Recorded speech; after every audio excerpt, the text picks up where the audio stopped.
जय झूलेलाल। असी Sindhi number 1 YouTube channel ते मां पायल बारवानी तव्हां सभिनी सिंधियुनि जो दिलि सां स्वागत थी कयां ऐं हमेशह कंदी रहंदसि।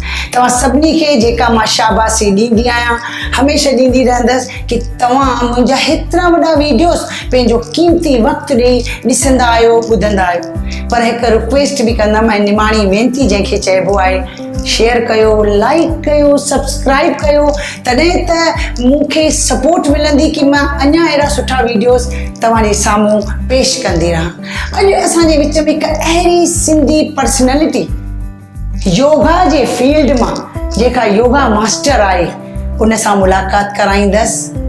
त अचो तव्हां सभिनी सां ज़ोरदार ताड़ियुनि सां मां तव्हांखे मुलाक़ात करायां थी असांजी सिंधी भेण योगा मास्टर मिसेस भारती रोहिरा सां। अचो जय झूलेलाल। जय झूलेलाल। अचो तव्हांजो असी सिंधी नंबर 1 यूट्यूब चैनल ते मां स्वागत थी कयां। ऐं योगा अॼु जे वक़्त में तमामु महान थींदो न हिकिड़ो रोल निभाए रही आहे योगा करणु। पर घणेई अहिड़ा आहिनि अञा बि जिन खे योगा जो महत्व ख़बर कोन्हे। त तव्हां अगरि योगा जे मथां कुझु रोशनी विझंदा त जिन खे अञा बि घणो कुझु ख़बर कोन्हे योगा खे खणी उन्हनि खे बि मौक़ो मिलंदो, तव्हां वटां ॿुधी करे पंहिंजो पाण में इम्प्रूव कंदा। योगा एक्चुअली केवल फिजिकल वेलबींग जे लाइ कान्हे। इलाही माण्हू सोचदा आहिनि कि योगा और एक्सरसाइज हिकु आहे। न, जॾहिं असां योग कंदा आहियूं त असां पंहिंजे पाण सां जुड़ंदा आहियूं। असांजी फिजिकल, मेंटल, साइकोलॉजिकल, इमोशनल और सोशल, स्पिरिचुअल ऑल तरफ़ सां असांजी लाइफ खे बहितर कंदो आहे। जॾहिं असांजो शरीर असांजे दिमाग़ जी ॻाल्हि ॿुधणु लॻंदो आहे त हिकु एको कायम थींदो आहे। डिस्टर्बेंस त लाइफ में तॾहिं आहे न जॾहिं कोई ॿ आहे ई कान त कोई डिस्टर्बेंस कान्हे।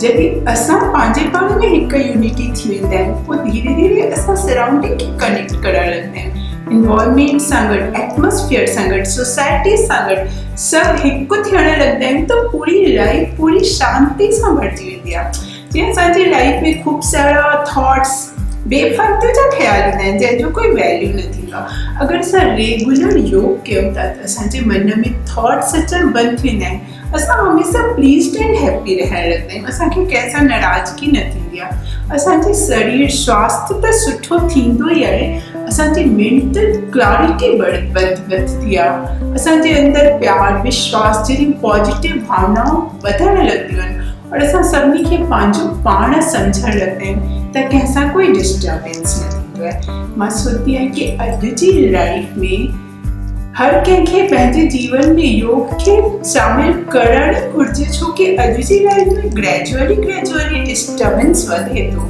बिल्कुलु। हाणे असां जीअं कोविड जो वक़्तु बि ॾिठोसीं, राइट, त उन वक़्तु घणेई माण्हू घर वेठे योगा करनि पिया। त तव्हांजी जर्नी कॾहिं खां शुरू थी? योगा सां जुड़ियल त मां बिल्कुलु बचपन सां आहियां। बचपन खां ई फिजिकली खूब एक्टिव हूंदी हुयमि, like dance, swimming, yoga, sports सभिनी में पार्टिसिपेट कंदी हुयमि। जॾहिं कोरोना जो टाइम हुयो और माण्हू सुखनि पतनि वांगुरु किरी मरणु लॻा और योगा जो वैल्यू पूरी दुनिया खे एतिरो पतो चलो, मुंहिंजे मन में इच्छा जगी कि मां त हिकु प्रैक्टिसनर आहियां त छो न मां सभिनी खे सेखारियां। तंहिं महिल मूंखे एक्चुअली पतो चलो कि हिकु प्रैक्टिसनर और हिकु ट्रेनर क्वाइट डिफरेंट थींदो आहे और मुंहिंजे दिलि में योगा TTC कोर्स करण जी तरफ़ जगी, जंहिंखे तरफ़ चइबो। जीअं ऑल सिचुएशन्स कंफर्टेबल थियूं, मां ऋषिकेश में वञी करे योगा TTC कोर्स कयो ताकि मां योगा जे थ्रू माण्हुनि खे हेल्थ जे प्रति अवेयर कराए सघां। सेहत सभिनी खां वॾी ॻाल्हि थींदी आहे। असां ज़िंदगी में कोई बि शइ तॾहिं इंजॉय करे सघंदा आहियूं जॾहिं असांजो स्वास्थ्य सुठो आहे। सुठा कपिड़ा, खाधो पीतो, दोस्ती, रिश्तेदारी, फेस्टिवल सभु कुझु स्वास्थ्य ते ई आहे। त मां के बि स्वास्थ्य जे प्रति अलॻि जॻाइण मुंहिंजो हिकु सोशल जिम्मेदारी ठहंदी आहे।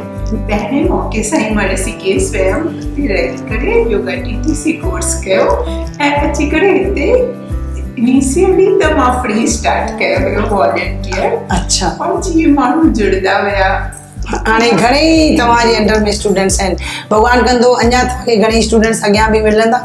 मुंहिंजे चवण जो मतिलबु इहो बि आहे कि जेका योगा जे मथां तव्हां मूंखे चयो कि तव्हां ऋषिकेश में वञी करे TTC कोर्स कयो, त इहो हाणे वेझराई में कयो अथव कोविड जे वक़्तु? हा, कोविड खां पोइ कयो। अच्छा, ऋषिकेश योग नगरी चइबो आहे। ऑप्शंस त खूब हुया, लेकिन मां चाहींदी हुअमि कि पहिरीं ट्रेनिंग मां वठां योग नगरी मां। पूरी दुनिया में असांजी ट्रेनिंग में इंडियन त खूब घटि हुया, फॉरेनर ई थ्रू आउट लोग माण्हू ईंदा आहिनि योगा कोर्स जे लाइ। घणो वक़्तु लॻो तव्हांखे? 1 मंथ ते स्टे कयो हुयो और थियरी क्लासेस ऑनलाइन हुयूं। अच्छा, माना 1 मंथ तव्हां विया उते, बाक़ाइदा तव्हां सिखियो।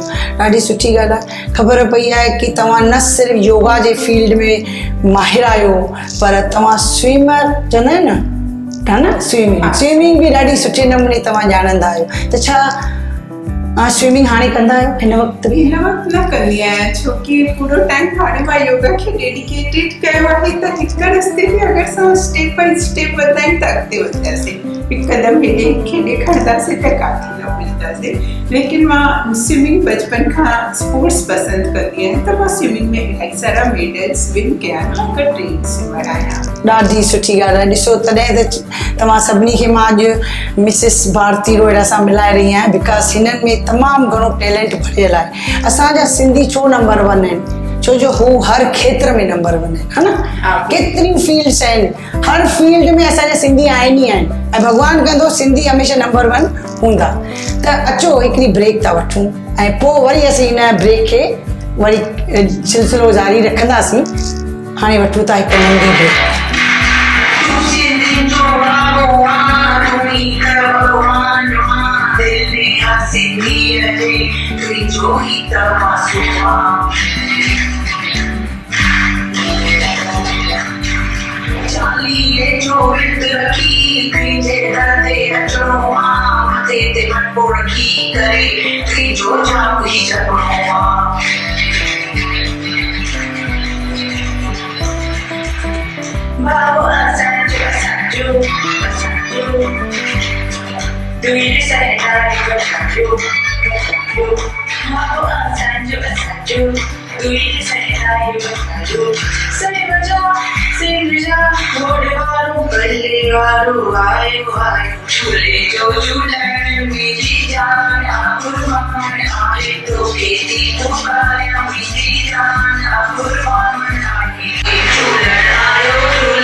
जय झूलेलाल। ब्रेक खां पोइ मां वरी तव्हांखे स्वागत थी कयां। ब्रेक खां अॻु असीं योगा जे मथां ॻाल्हायोसीं, तव्हांजे स्विमिंग जे बारे में ख़बर पई।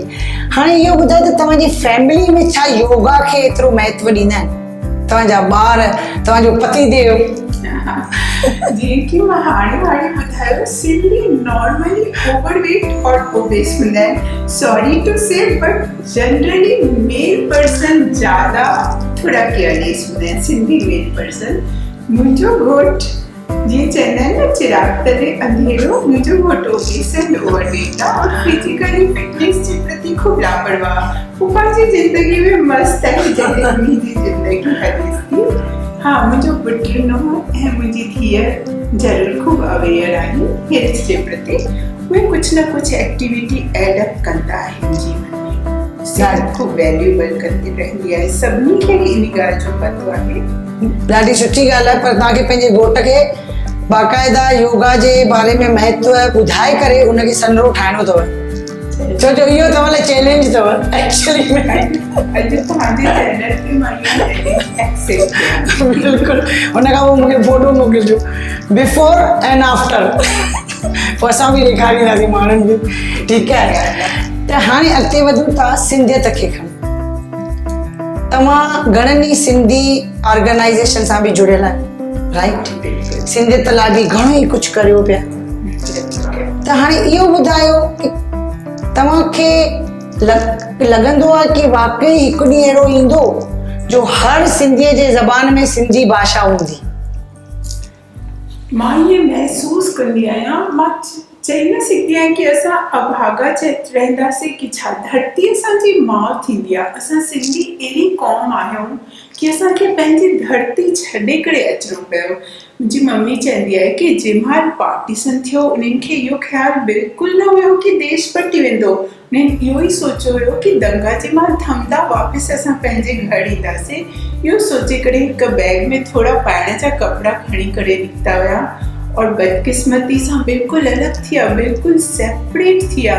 त मां सोचदी आहियां कि पंहिंजे पास हिकु धरती कान्हे त पाण जुड़ियल कीअं आहियूं। केवल ॿोली जे तार सां पाण जुड़ियल आहियूं। ॿोली हिकु धाॻो आहे जंहिंसां सिंधी सभु मोती ठही करे मागा ठही विया आहिनि। त डेफिनेटली असांखे अगरि हिकु थियणो आहे, अॻिते सिंधी क़ौम क़ाइमु रहे, धरती जो उजालो ईअं ई वधाईंदी रहे, त असांखे सिंधी ज़रूरु ॻाल्हाइणो आहे। छो कि इन जे अलावा त कोई कनेक्शन ई कान्हे न पाण में। बिल्कुलु मूंखे लॻंदो आहे कि पहले खां हाणे माण्हू ज़्यादा अवेयर थियनि था, सावधान थियनि था, त अॻिते सिंधी जी प्रोग्रेस ज़्यादा सुठी आहे, ज़्यादा स्प्रीड कंदी। ॾाढी सुठी ॻाल्हि आहे कि तव्हांजे माना वीचारनि मां असांखे हिकिड़ी पॉज़िटिविटी बि मिले थी कि असीं सिंधी जेके आहिनि हिकिड़ो ॾींहुं इहो ज़रूरु महसूसु कराईंदासीं कि भई असांखे पंहिंजी सिंधी भाषा खे मज़बूत करिणो आहे, क़ाइमु करिणो आहे। तव्हांजा ॿार सिंधी ॻाल्हाइनि? मुंहिंजा ॿार सिंधी ॻाल्हाईंदा आहिनि। मां लकी आहियां कि मुंहिंजी नुंहुं जेकी नॉन सिंधी आहे उहा बि कई बार सिंधी ॻाल्हाईंदी आहे। इवन उहा पूरो सिंधी सम्झी वेंदी आहे। मां ख़ुशकिस्मत आहियां कि मुंहिंजे दायरे में, मुंहिंजे सर्कल में सभु कोई सिंधी ॻाल्हाईंदा आहिनि। मां पिछले ॾींहं सिंधी भाषा सां गॾु, मां ग्रेजुएट आहियां लेकिन सिंधी भाषा सां गॾु परीक्षा ॾियण जे लाइ यूपी बोर्ड सां सिंधी जी परीक्षा अटैम्प्ट कई आहे। अॻिले साल मां बोर्ड में सिंधी भाषा ॾींदमि। मां इन तरह सां वधाए। वाओ, केतिरी सुठी ॻाल्हि आहे। त अॼु असीं चैनल में तव्हांखे घुरायो आहे, तव्हां खां इंटरव्यू वरिती आहे, त केतिरियूं ॻाल्हियुनि जी ख़बर थी पए कि केतिरियूं भेनरूं आहिनि जेके सची सेवा रखनि थियूं। त तव्हां सां माण्हू जॾहिं मिलंदा आफ्टर दिस वीडियो त तव्हांखे बिल्कुलु ॾाढे फ़ख़ुर सां तव्हां सां मिलंदा ऐं ॻाल्हाईंदा कि वाकई हीअ बि हिकिड़ी सची सिंधियाणी आहे। तव्हांजो बिज़नेस कहिड़ो आहे? मां त जीअं योगा टीचर आहे, योगा इंस्ट्रक्टर आहे, लेकिन मुंहिंजे घोट जो भट्ठो आहे। भट्ठो घणनि माण्हुनि खे मथां सम्झ में न अचे, उहो उन जे मथां थोरी रोशनी विझो। अखर ॿुधो आहे, मूंखे ख़बर आहे, पर मां चाहियां थी ॿियनि खे बि ख़बर पए। जंहिं घर में असां रहंदा आहियूं न, हिन जूं जेके भितियूं चितियूं आहिनि इहे ईंटनि सां ठहियलु आहिनि। या ईंटे ठहंदा आहिनि मुंहिंजे घोट जे भट्ठे में। सिंधी हिकु अहिड़ी कम्युनिटी आहे जंहिंजो डोमिनेशन आहे भट्ठे जे बिज़नेस में। अधिकतर जेतिरा बि भट्ठा आहिनि वॾी तादाद में सिंधियुनि जा आहिनि। और सिंधी ईंटा ठाहींदा आहिनि, उन ईंटनि सां घर ठहंदा आहिनि और इन घर में असां आराम सां रहंदा आहियूं। ॾाढी सुठी ॻाल्हि आहे। ॾिसो, तव्हां जेको नालो चयो भट्ठो, राइट, घणेई आहिनि ॿार जिन खे ख़बर न हूंदी हिन अखर जे बारे में, त हाणे उहे बि सम्झंदा कि हिन अखर जी मीनिंग छा आहे। तव्हां कॾहिं सिंधी गानो वग़ैरह ॻायो आहे किथे बि, या शौक़ु रखियो आहे? मतिलबु जेके घर में फेस्टिवल्स थींदा आहिनि, जीअं मुंहिंजे घर में टीजड़ी पोखंदा आहियूं, असां टीजड़ी कंदा आहियूं और सभु फेस्टिवल्स थींदा आहिनि, सिंधी भॼन ॻाईंदा आहियूं, but not I am a good singer. अच्छा, भॼन ॻाईंदा आहियो, तव्हां ॻायूं था पिया। तव्हां ॻायो, मां ॿुधां थी पई। भली 4 बजे लाइक माण्हू वीडियो ज़रूरु ॾिसंदा। ऐं वेंदे वेंदे हिन चैनल जे बारे में कुझु अगरि चओ असांजे व्यूअर्स खे। मां हिन चैनल जे बारे में भी चवणु चाहींदी आहियां और तमामु सिंधी माइनि सां बि हिकु गुज़ारिश करणु चाहींदी आहियां। मां पंहिंजी ज़िंदगी जे अनुभव सां इहो समझदी आहियां कि इंडिपेंडेंस ही आज़ादी आहे। जॾहिं असां हर ॻाल्हि ते पंहिंजे मथां डिपेंड थींदासीं, दैट मीन्स फिनांशियली बि। अगरि हिकु माई पंहिंजे पीउ खां, पुट खां, भाउ खां, घोट खां पैसा घुरंदी आहे त बि हुनजो स्वाभिमान हेठि थींदो आहे। त मां हर माईअ सां गुज़ारिश करणु चाहींदमि कि पंहिंजो घर गृहस्थी संसार संभालते हुए जीअं बि जेको बि पॉसिबिलिटी आहे तव्हांखे दिखाई ॾींदी आहे, तव्हां फिनांशियली इंडिपेंडेंट थियण जी तरफ़ कदम वधायो। जीअं पायल भेण असीं सिंधी माध्यम सां सिंधियत खे अॻिते वधाए रही आहे। तव्हां इंडिपेंडेंस जो अलॻि पंहिंजो पावर दुनिया खे ॾेखारींदा रहो। असीं सिंधी हिकु अहिड़ो चैनल आहे जेको सिंधियत जे सिंधी हर क्षेत्र में जेको जिते बि करे रहिया आहिनि उन्हनि खे साम्हूं वठी अची करे दुनिया सां रूबरू करवाईंदो आहे, ताकी दुनिया खे पतो चली सघे उहे सिंधी जंहिंखे पंहिंजी धरती कान्हे उन्हनि में केतिरो पावर आहे, उहे केतिरो बहितर तरीक़े सां ज़िंदगी खे दुनिया खे लीड था करनि। मां असीं सिंधी चैनल जे लाइ दिलि सां आभार प्रकट कयां थी, इलाही जाम शुक्राना कयां थी। और तव्हां सभी से हिकु ॿी बि रिक्वेस्ट करणु चाहियां थी कि तव्हां सुबुह जो कुछ टाइम पंहिंजी सेहत जे लाइ ज़रूर ॾियो, छो कि हे शरीर आहे त असां जीवन जो हर सुख वठी था सघूं। शरीर स्वस्थ आहे त कपिड़ा पाइण जो, खाधो खाइण जो, फेस्टिवल्स जो, विहांव शादियुनि जो, घुमण फिरण जो हर सुख वठी सघूं था। अगरि शरीर ई सही कान्हे त असांखे कंहिं शइ में मज़ो कान्हे। त तव्हां जेको बि कयो, जाते बि कयो, लेकिन पंहिंजी सेहत जे लाइ सुबुह जो थोरो सो टाइम ज़रूर ॾियो, छो कि शरीर ई त उहो घर आहे न जंहिंमें असां अंत ताईं रहंदासीं। पंहिंजे हिन चैनल में इनवाइट करण जे लाइ और असीं सिंधी नंबर 1 में पंहिंजी ॻाल्हि रखण जो मौक़ो ॾियण जे लाइ इलाही धन्यवाद। मुंहिंजो विश्वास आहे कि असीं सिंधी नंबर 1 इलाही जल्दी मिलियंस ऑफ सब्सक्राइबर्स खणी वेंदो ऐं हिते सिल्वर बटन असांखे ॾेखारी ॾींदो। All the best. Subscribe, like and comment for the channel. जय झूलेलाल। सिणो सियाणो सभा गोआ, सिंधी सिणो सियाणो सभा गोआ, सिंधी बोल